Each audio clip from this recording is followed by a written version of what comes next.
Kung titignan mo yung pupuntahan, di ba parang malayo? Pero pag lilingunin mo yung pinanggagalingan, malayo ka na. Hindi mo malalaman kung hindi ka susubok. Ang buhay ay isang malaking sugal.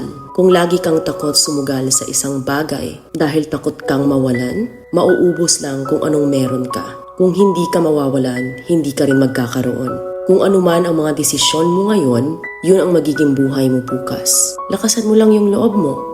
Dahil ang mundong to, aapakan lang ang mga mahihina. Ibangon mo palagi ang sarili mo.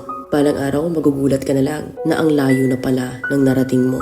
Kahit mabagal ang progress, basta may usad at kumikilos ka, okay na yan. Wala tayong magagawa. Ganyan talaga ang proseso ng buhay. Lahat tayo nakakaranas ng hirap. Hindi natin alam kung hanggang kailan tayo dito sa mundo. Kaya mas piliin mo maging mabuting tao. Ang pinakayaman na maituturing natin sa sarili ay ang ating mga pangarap. Kapag handa kang abutin yung mga pangarap mo, hinding-hindi ka maghihirap. Kung lagi kang may pinagdaanan sa buhay or pagsubok, pruweba lang yan na isa kang magiting na sundalo. Sa mga pagsubok, diyan ka aangat, diyan ka babaguhin. Yung tatag mo kung paano ka mag-ayos